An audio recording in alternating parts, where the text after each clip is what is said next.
आज से गुड़िया और उसके भाई कुकू का वीकेंड शुरू हो गया था और वो दोनों बहन भाई अपनी मम्मा को नानों के पास जाने के लिए मना ही लेते हैं। मम्मा, हम कल शाम को लौट आएंगे और फिर मंडे वाले दिन स्कूल चले जाएंगे। मम्मा, अगर ना भी आए तो हम मंडे की भी छुट्टी कर लेंगे। नहीं, मैं आपको इसी शर्त पर नानों के पास लेकर जाऊंगी अगर कल मेरे साथ वापस लौटो तो। मम्मा, प्रॉमिस, हम कल आपके साथ ही लौट आएंगे।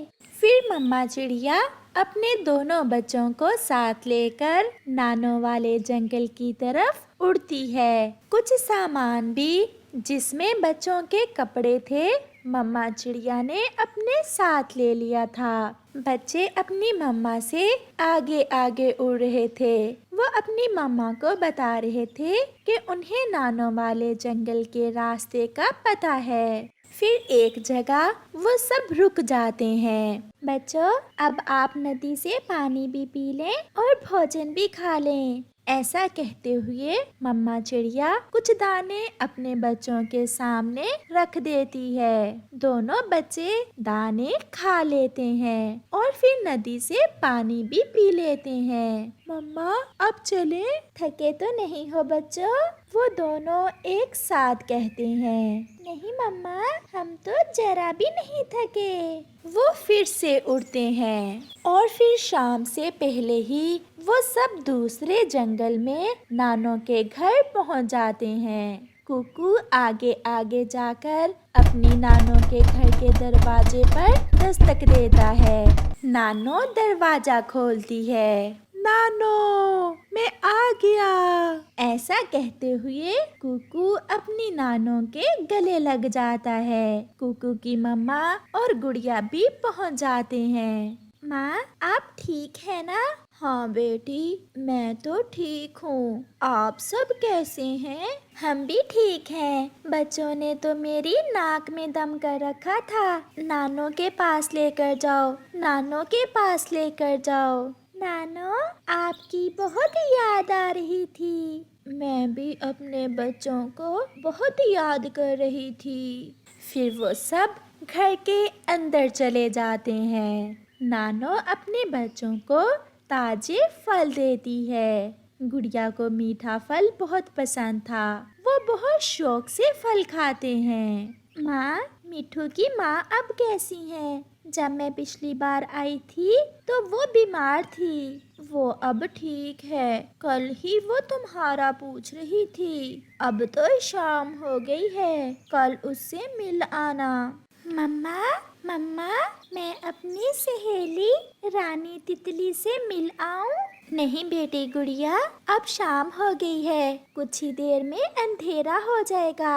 आप कल मिल आना अपनी सहेली से। मम्मा, मैं अभी आ जाऊंगी। बरगद के बड़े पेड़ के साथ ही फूलों में रहती है रानी तितली। मुझे उसके घर का अच्छे से पता है। गुड़िया ऐसे बार बार जिद करती है और फिर मम्मा चिड़िया मान जाती है। अच्छा, जाने दो बेटी, और गुड़िया आप जल्दी लौट कर आ जाना। फिर गुड़िया अपनी सहेली से मिलने चली जाती है। कुकू अपनी नानों की पुरानी चीजों से खेलने लगता है। गुड़िया बरगद के पेड़ की तरफ जाती है, मगर वो ये नहीं जानती थी कि बरगद का पेड़ तो लकड़हारा पक्षी काट कर ले गया है। इसलिए वो बरगद का पेड़ ढूंढते ढूंढते दूर निकल जाती है। उसे समझ नहीं आ रही थी कि वो किस दिशा में जा रही है।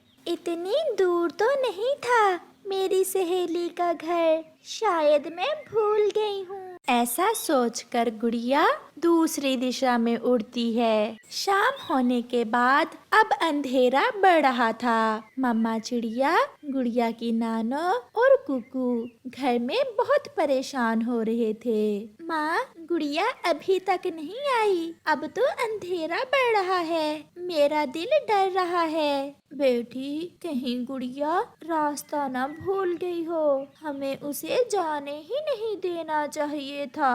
मम्मा, मेरी बहन कहाँ होगी? ऐसा कहते हुए कुकू रोने लग जाता है।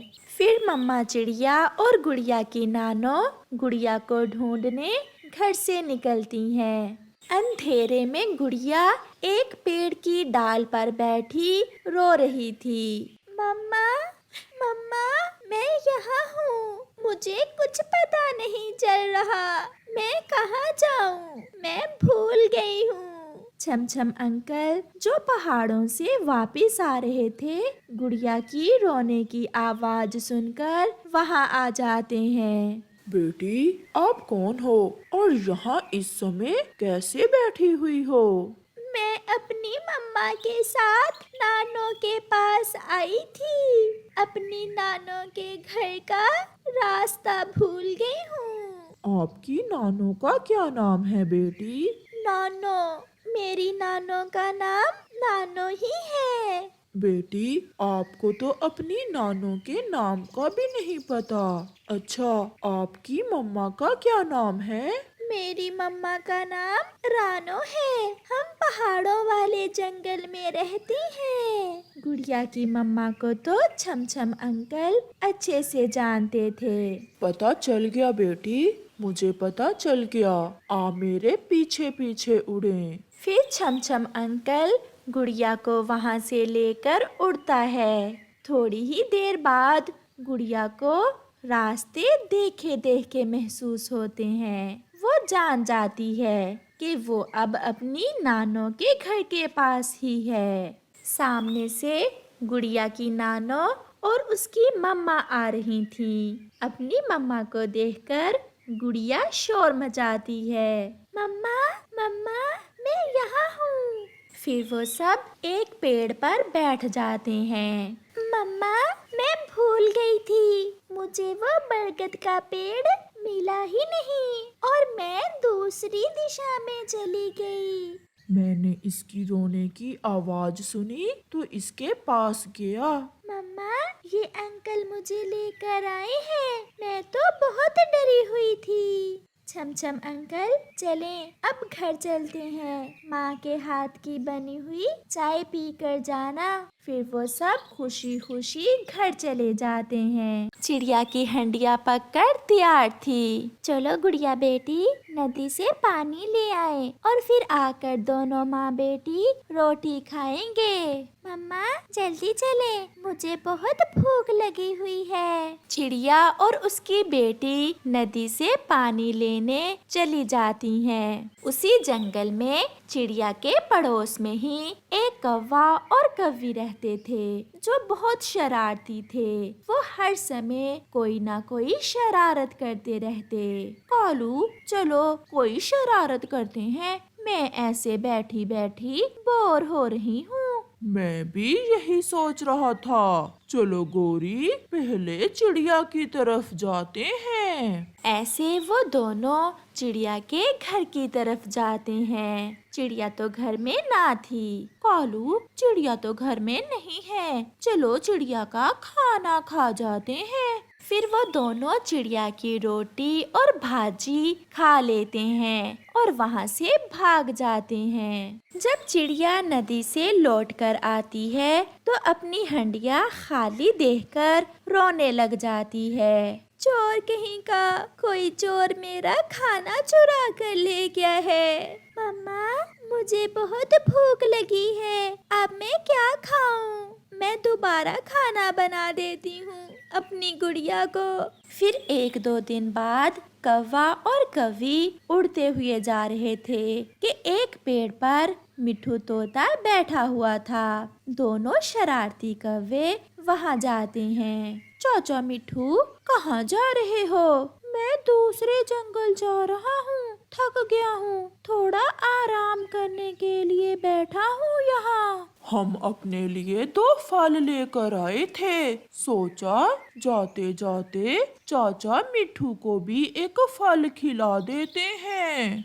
वाह, आज कौवों को मुझ पर बहुत प्यार आ रहा है। पहले बताओ तुम्हारी थैली में क्या है? मिट्ठू चाचे, मेरी थैली में मिठाई है। मैं ये मिठाई अपनी सास के लिए लेकर जा रहा हूँ। थोड़ी सी दो, हम भी खा कर देखें कि कैसी मिठाई है। मीठे फल खाने के लालच में मिट्ठू थोड़ी सी मिठाई कौवों को दे देता है। शरारती कौवे मिठाई खा लेते हैं। लो चाचा मिट्ठू, आप भी अब ये मीठा फल खा लो, बहुत स्वादिष्ट है। फिर मिट्ठू कौवों से वो फल लेकर जैसे ही खाता है तो उसकी चीखें निकल जाती हैं। गंदे कौवे, तुमने इस फल को मिर्ची लगाई हुई है। मेरा मुंह जल गया। पानी, मुझे नदी से पानी पीना होगा। ऐसा कहते हुए मिट्ठू तोता नदी पर भाग जाता है। कौवा और कौवी हंस रहे थे। चल भी कालू, चाचा मिट्ठू की बाकी की मिठाई खाएं और भाग जाएं। फिर कौवे मिट्ठू की सारी ही मिठाई खा लेते हैं। मिट्ठू, क्या हुआ? क्यों इतने घबराए हुए हो? वो शैतान कौवे, उन्होंने मुझे मीठे फल पर मिर्ची लगाकर खिला दी। मेरा तो मुंह ही जल गया। वो तो हर समय कोई ना कोई शरारत ढूंढते रहते हैं। वो मेरी मिठाई चुरा कर ले गए होंगे। ऐसा कहते हुए मिट्ठू वापस भागता है। वो सारा दिन शरारतें करते। अब तो सभी पक्षी उनकी शरारतों से तंग आ गए थे। एक दिन की बात है, कबूतर अपने वॉशरूम में नहा रहा था। कौवा और कौवी भी शरारत करने के मूड में थे। वो दोनों एक बोतल में साबुन वाला पानी डालते हैं और छुपकर आहिस्ता से कबूतर के ऊपर गिरा देते हैं। मैं कब से पानी गिरा रहा हूँ। ये साबुन भी कितना 2 नंबर है, शरीर से उतरने का नाम ही नहीं ले रहा। मैं थोड़ा और पानी गिराता हूँ। कबूतर थोड़ा और पानी गिराता है, मगर गोरी ऊपर से थोड़ा और साबुन मिला पानी गिरा देती है। कबूतर की पत्नी लूसी भी भोजन लेकर आ जाती है। ये शरारती कौवे यहाँ क्या कर रहे हैं? कालू देखो तो, कबूतर कैसे बार बार पानी गिरा रहा है। आज तो मैंने इसे अच्छा उल्लू बनाया है। तो ये बात है। ऐसा कहते हुए लूसी घर से बड़ी लाठी निकालती है और पीछे से जाकर कौवों की पिटाई शुरू कर देती है। छोड़ दो, बहुत चोट लग रही है इस लाठी की। बहन जी, प्लीज झाड़ू से मार ले। शॉट सुनकर कबूतर भी आ जाता है और फिर कौवों की जमकर पिटाई होती है और फिर कभी वो शरारत नहीं करते और वहाँ से भाग जाते हैं।